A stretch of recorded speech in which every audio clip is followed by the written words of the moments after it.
Ako si Dr. Miguel Santos, ang inyong lingkod at doktor na nag-aalaga sa ating mga nakatatanda.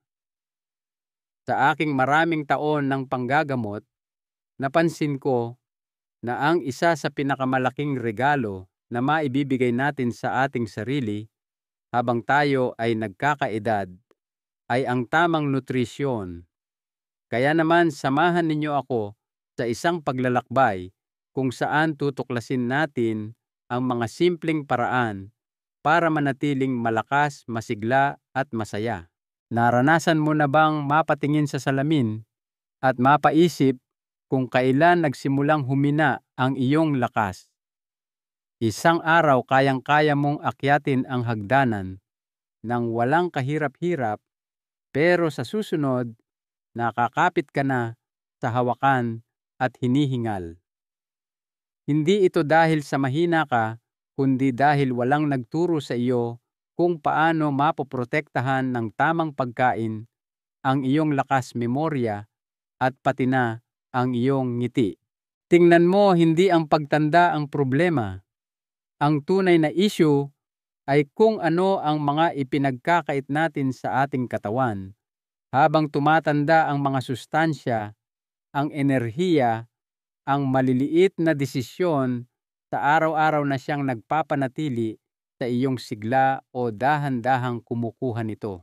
At heto ang katotohanan, na marami ang hindi nakakakita. Hindi mo kailangan ng mamahaling supplements o komplikadong diet para manatiling bata sa puso. Ang kailangan mo ay bumalik sa mga pangunahing kaalaman at ang kalikasan na mismo ang gumawa ng halos lahat para sa iyo. Kaya naman sa araw na ito, nais kong ibahagi sa inyo ang 10 makapangyarihang superfoods, mga simpleng pagkain na araw-araw nating nakikita na makakatulong sa iyong manatiling matalas, ang isip malakas, ang pangangatawan, at may kumpiyansa sa sarili kahit na higit 100 anyos na. Di ito mga uso lang. Portado ito ng totoong siyensya at higit sa lahat, epektibo ito sa totoong buhay. Ang ilan sa mga ito ay malamang nakita mo na ng 100 beses pero hindi mo alam ang hiwagang itinatago nito. Ang iba naman ay maaaring makagulat sa iyo. Pero ipinapangako ko, kung sasamahan mo ako hanggang sa dulo, magkakaroon ka ng mga simpleng pagbabago na makakalikha ng malaking pagkakaiba simula mismo sa susunod mong pagkain. At habang tayo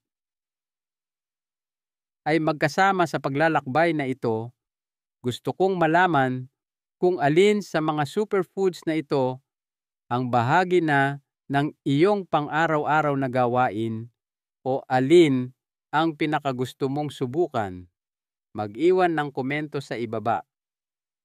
Tara, simulan na natin ang una. Maniwala ka, maliit ito pero mabisa. Unang pagkain, blueberries. Baka isipin mo na ang blueberries ay isang matamis na merienda lang. Pero sa loob ng maliliit at lilang bilog na ito ay isang napakalakas na proteksyon para sa iyong utak. At kung naranasan mo nang pumasok sa isang kwarto at nakalimutan kung bakit o nahirapang alalahanin ang isang pangalan na dati kabisado mo, ito ang prutas na hindi mo dapat baliwalain. Ang blueberries ay puno ng tinatawag na anthocyanins, isang espesyal na grupo ng antioxidants na nagbibigay ng matingkad na asul na kulay nito. Pero hindi lang ito pampaganda. Ang mga compound na ito ay tumatawid sa blood-brain barrier at direktang pinoprotektahan ang mga brain cells mula sa pinsala. Sa isang pag-aaral mula sa Harvard na sinundan ang mahigit na nakatatanda na laman, na ang mga kumakain ng mas maraming berries, lalo na ang blueberries, ay nagkaroon ng mas mabagal na paghina ng pag-iisip na katumbas ng hanggang 2 taon. Para mo na ring ibinalik ang orasan ng iyong isipan. Pero heto ang dahilan kung bakit ito praktikal, madaling kainin ang blueberries. Hindi mo kailangan ng blender o ng recipe. Isang maliit na dakok lang sa umaga, sariwa man o frozen, ay malaki na ang maitutulong. Gusto mo pa itong palakasin? Idagdag ito sa isang mangkok ng Greek yogurt na pag-uusapan natin mamaya. Kaya sa susunod na nasa palengke ka, laktawan muna ang matatamis na chichirya at kunin ang isang kahon ng blueberries. Pasasalamatan ka ng iyong utak hindi lang ngayon kundi sa mga darating na taon. Ikalawang pagkain, salmon. Ngayon, lumipat naman tayo mula sa pagkain para sa utak patungo sa isang bagay na literal na makapagliligtas sa iyong puso. Alam mo ba yung kasabihang sundin ang iyong puso? Kung ang puso mo siguro ay makakapagsalita, malamang sasabihin nito, pakainin mo ako ng salmon. Hindi lang ito isang usong pagkain. Isa ito sa pinakamakapangyarihang tagapagtanggol ng iyong puso, lalo na pagkatapos ng edad 60. Ang salmon ay mayaman sa omega-3 fatty acids, partikular na ang EPA at DHA na hindi kayang gawin ng iyong katawan. Ang mga healthy fats na ito ay parang isang nakapapawing pag-asa para sa iyong mga ugat. Tumutulong itong mapababa ang triglycerides, bawasan ang pamamaga, at i-regulate ang ritmo ng iyong puso. Sa katunayan, inirerekomenda ng American Heart Association ang pagkain ng matatabang isda tulad ng salmon nang hindi bababa sa 2 beses sa isang linggo dahil maaaring mapababa nito ang panganib ng nakamamatay na atake sa puso ng hanggang 36%. Hindi iyan maliit na numero at hindi lang puso mo ang nakikinabang. Ang omega-3s ay tumutulong din sa pagpapanatili ng brain function, kalusugan ng kasu-kasuan, at sumusuporta sa emosyonal na katatagan, lalo na sa panahon ng stress o pagod na aminin man natin o hindi, ay mas madalas nating nararanasan. Ang pinakamaganda, simple lang ihanda ang salmon. Inihaw, pinasingawan o niluto sa oven na may kaunting lemon at olive oil. Hindi nito kailangan ng maraming pampalasa. Panatilihin lang itong simple at iwasang i-deep fry na nag-aalis ng maraming benepisyo nito. Kaya kung ang iyong hapunan ay paulit-ulit na lang, baka oras na para imbitahan ang salmon sa iyong plato ng ilang beses sa isang linggo. Mararamdaman ng iyong puso at marahil pati ng iyong kalooban ang pagkakaiba. Ikatlong pagkain, spinach. Ngayon, lumipat tayo mula sa karagatan patungo sa hardin at pag-usapan ang isang madahong gulay na higit pa sa pagpuno lang ng espasyo sa iyong plato. Madaling baliwalain ang spinach. Hindi ito kapansin-pansin, hindi ito uso. Ngunit huwag magpalinlang. Ang simpleng gulay na ito ay maaaring isa sa pinakamalakas na kakampi ng iyong katawan habang ikaw ay nagkakaedad. Kita mo, ang spinach ay puno ng magnesium, potassium at mga plant-based na antioxidant na kumikilos sa likod ng mga eksena para labanan ang pamamaga. At malaking bagay iyon dahil pagkatapos ng edad 60, ang pamamaga ang tusong salarin sa likod ng lahat, mula sa sakit ng kasukasuan, pagkawala ng kalamnan, hanggang sa problema sa puso. Isang pag-aaral na inilathala sa Journal of Nutrition ang nagpakita na ang mga taong regular na kumakain ng madahong gulay tulad ng spinach ay may mas mababang antas ng C-reactive protein, isang pangunahing palatandaan ng pamamaga sa katawan. Pero hindi lang iyan. Nagbibigay din ang spinach ng vitamin K na sumusuporta sa katibayan ng buto at nitrates na tumutulong mag-relax ng mga daluyan ng dugo at natural na magpababa ng presyon. Para itong isang multivitamin na nasa anyong dahon. At huwag kang mag-alala, hindi mo kailangang kumain ng isang malaking mangkok nito ng hilaw. Isang mabilis na gisa lang na may bawang at olive oil o ihalo sa mainit na sabaw o smoothie at madali itong humahalo. Madaling nguyain, madaling tunawin at mabisa sa loob. Kaya sa susunod na manakit ang iyong tuhod o kalamnan, tandaan mo baka hindi ito dahil sa edad. Baka kulang ka lang sa isang dakok ng berdeng gulay. Ikaapat na pagkain, abokado. At kung pag-uusapan natin ang berde, may isang creamy na prutas na hindi lang masarap, kundi makakatulong din na pakinisin ang iyong balat, balansehin ang iyong hormones, at kontrolin ang iyong kolesterol. Pag-usapan natin ito. Mayroong halos marangyang pakiramdam sa isang hinog na abokado creamy mayaman at nakakabusog. Pero hindi lang ito isang usong palaman sa tinapay para sa mga senior. Ang abokado ay parang isang nakakain na anti-aging cream mula sa loob. Sa bawat abokado ay may isang baul ng monounsaturated fats, ang good kind, na tumutulong magpababa ng masamang kolesterol, LDL, habang pinapataas ang mabuting kolesterol, HDL. Ibig sabihin, mas mababawasan ang bigat sa iyong puso at mga ugat. Pero simula pa lang iyan. Ang abokado ay puno rin ng vitamin E, isang malakas na antioxidant na nagpoprotekta sa mga selula ng balat mula sa pinsala, na nagpapanatiling mas makinis, mas nababanat, at hindi gaanong tuyo, at parang papel ang iyong balat na madalas dumating kasabay ng edad. At kung medyo wala ka sa mood, iritable o parang di mo maintindihan ang sarili mo, maaaring may kinalaman ito sa iyong hormones.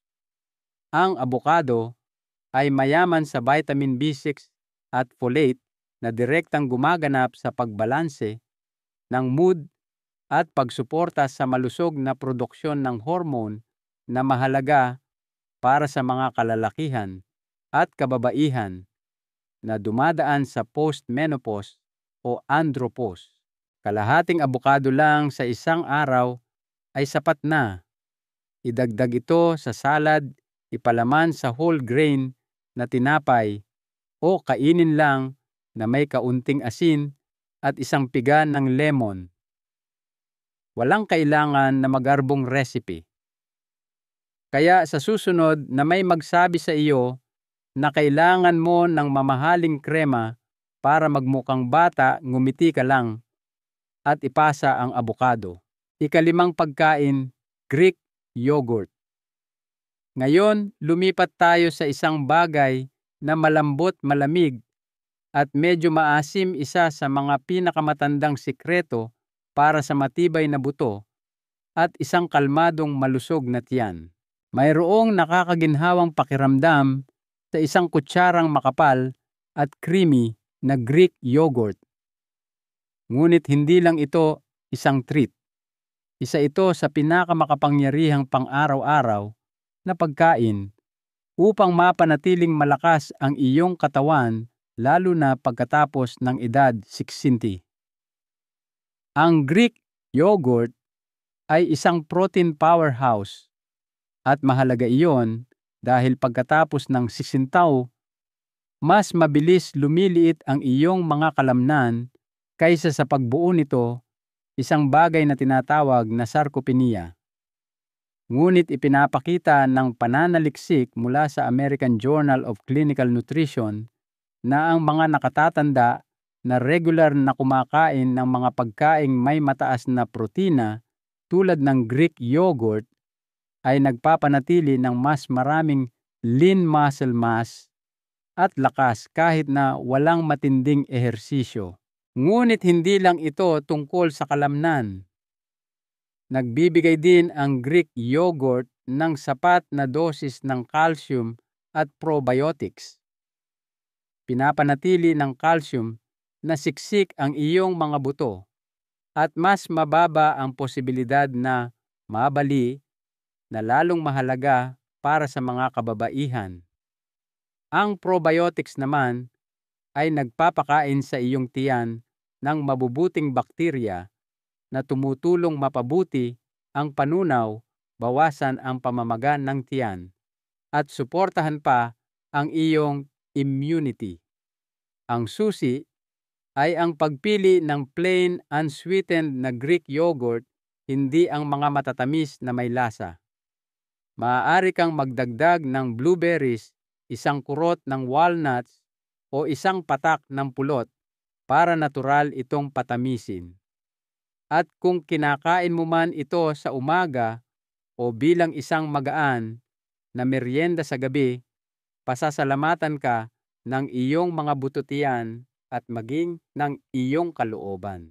Ika-6 na pagkain, walnuts.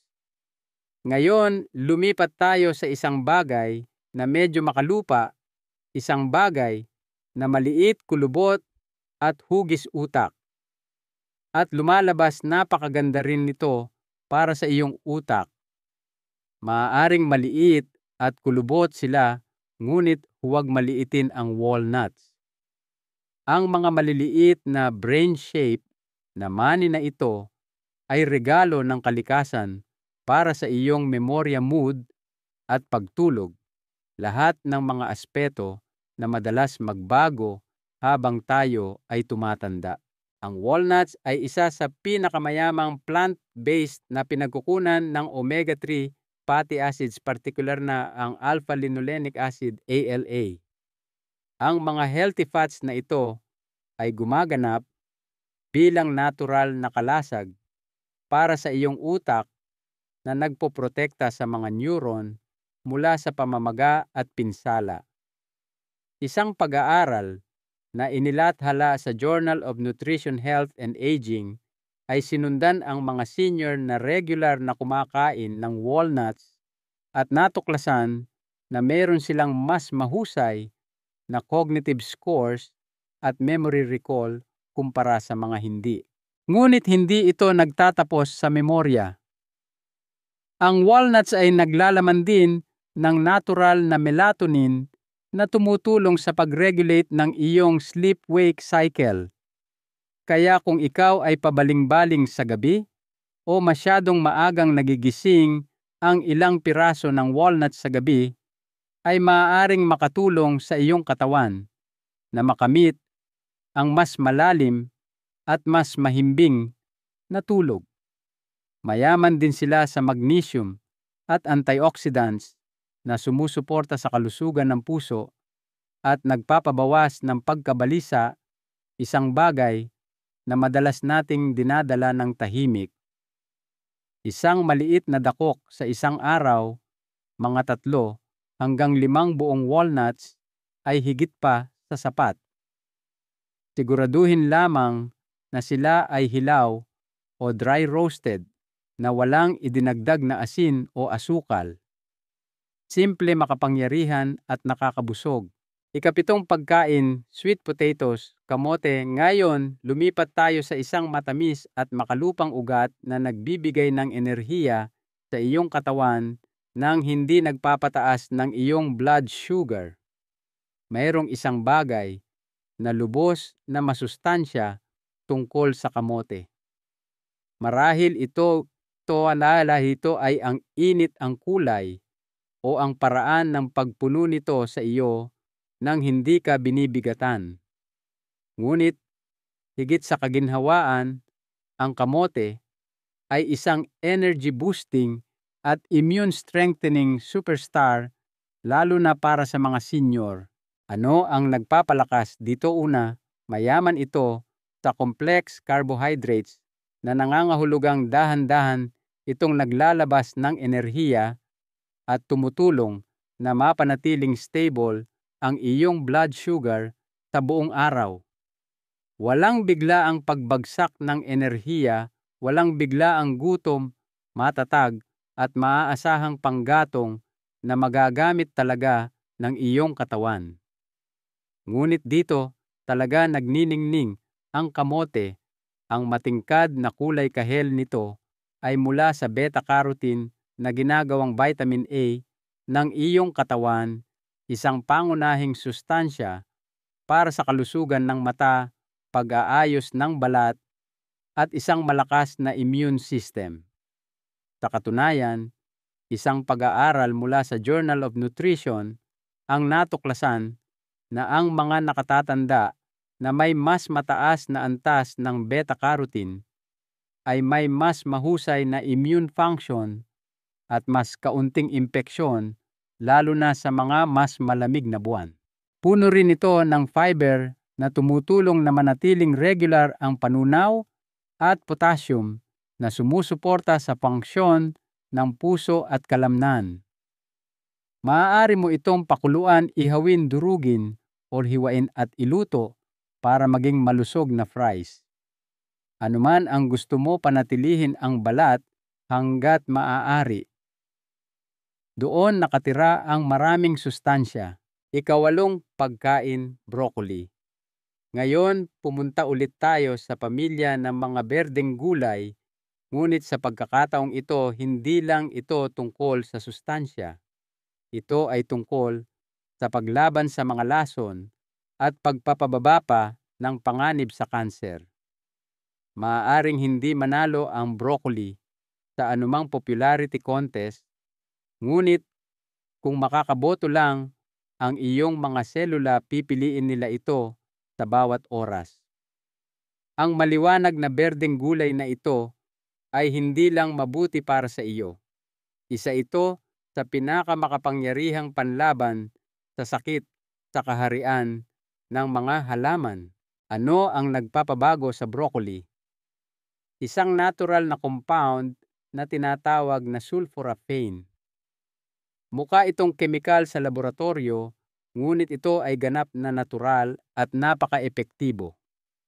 Ayon sa mga mananaliksik sa Johns Hopkins University, tinutulungan ng sulforaphane ang katawan na i-activate ang mga detox enzyme nito na nangangahulugang nililinis nito ang mga nakakapinsalang sangkap, sinusuportahan ang kalusugan ng atay, at nagpapakita pa ng pangako sa paglaban sa mga selula ng kanser, lalo na sa prostate, suso at colon.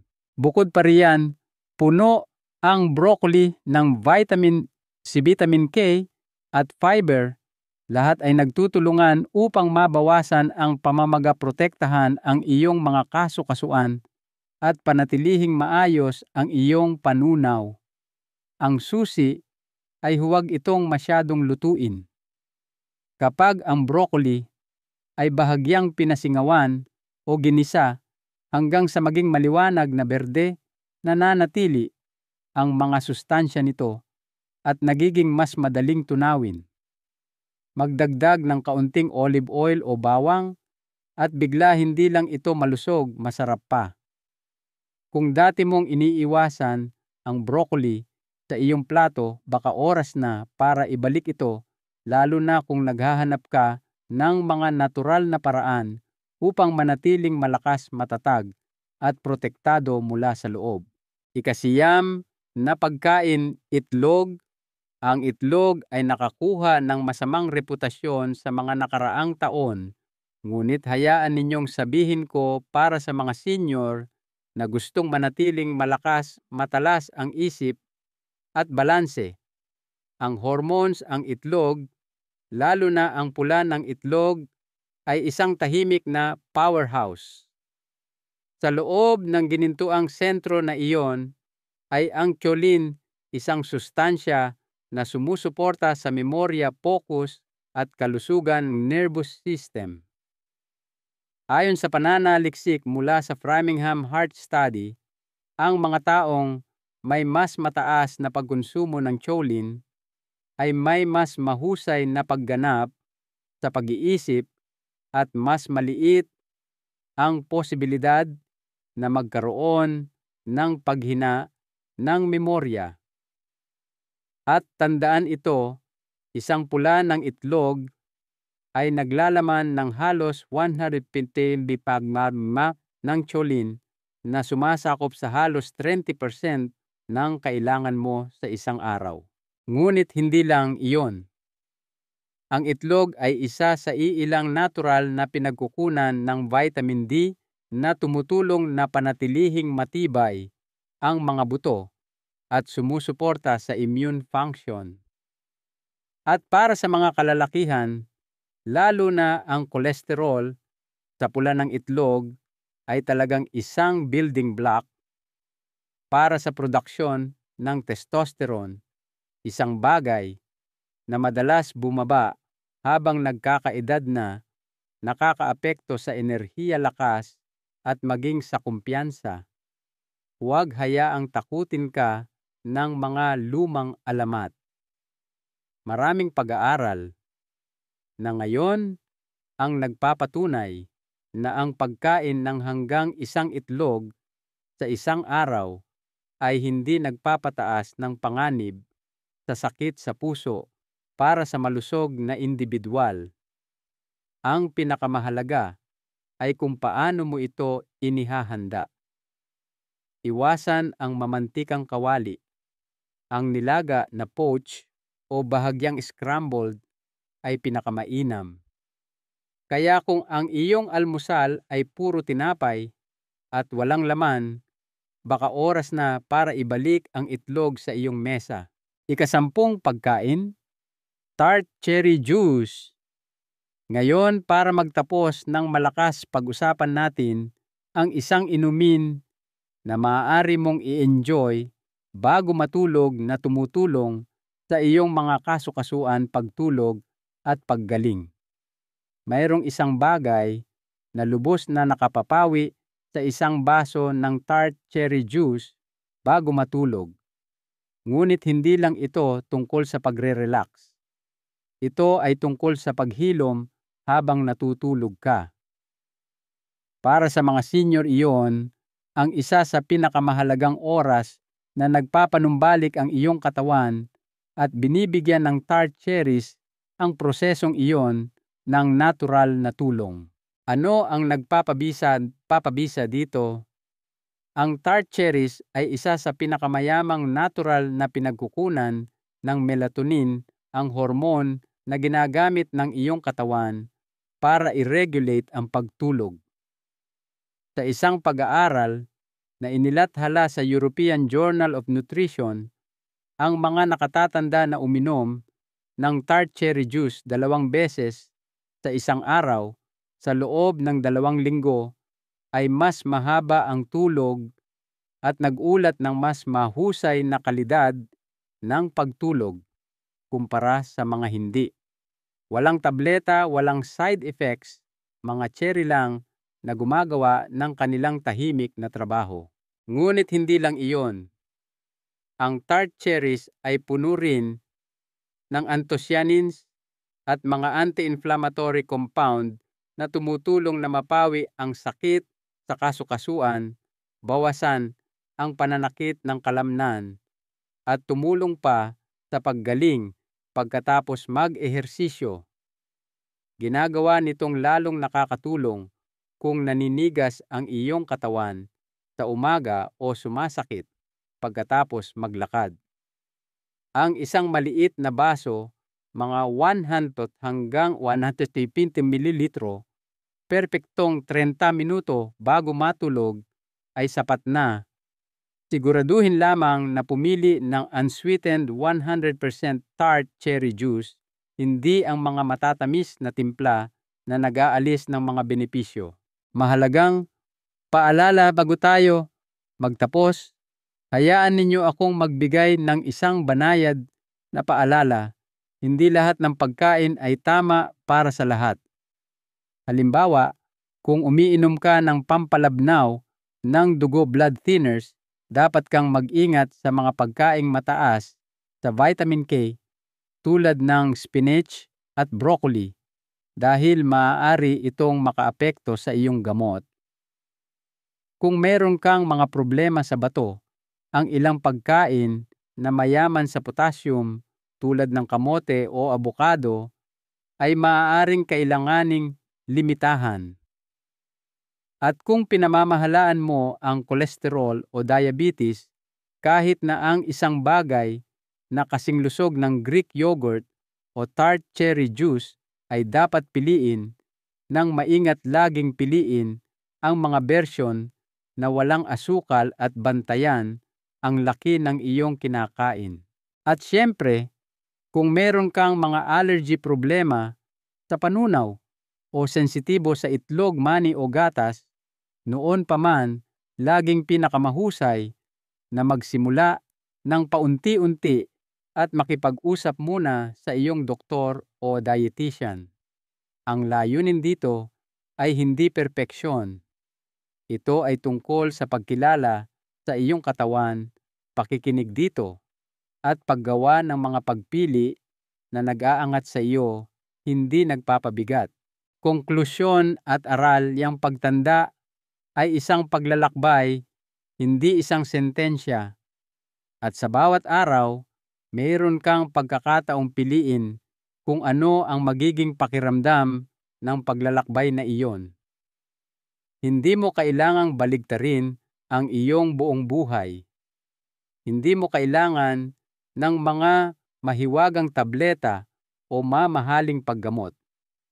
Minsan ang mga tahimik at maliliit na pagbabago, isang dakok ng walnuts dito, isang kutsara ng yogurt, doon isang baso ng cherry juice bago matulog, ang siyang lumilikha ng pinakamalaking pagkakaiba sa paglipas ng panahon. Nais ka pa ring suportahan ng iyong katawan. Kailangan lang nito ng kaunting tulong. At ang mga superfoods na ito, hindi ito tungkol sa paghihigpit. Ito ay tungkol sa pag-aalaga sa buhay na nasa iyong harapan pa, mas maraming lakas, mas maraming linaw ng isip, mas maraming koneksyon. Karapat-dapat ka sa lahat ng iyon at higit pa.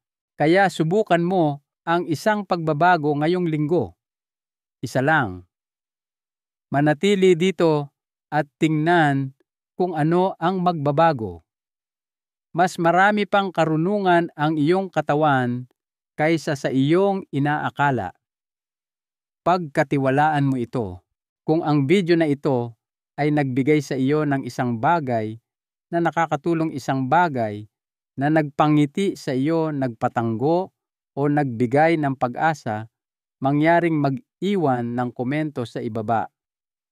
Gusto kong marinig kung ano ang iyong sinusubukan, kung ano ang gumagana, o kahit na kung ano ang naging mahirap kamakailan. At huwag kalimutang i-like ang video na ito, mag-subscribe para hindi ka makaligtaan ng mga maliliit na payo na maaaring gumawa ng malaking pagkakaiba, at ibahagi ito sa iyong mga kaibigan at pamilya. Alagaan ang iyong sarili. Ikaw ay mahalaga.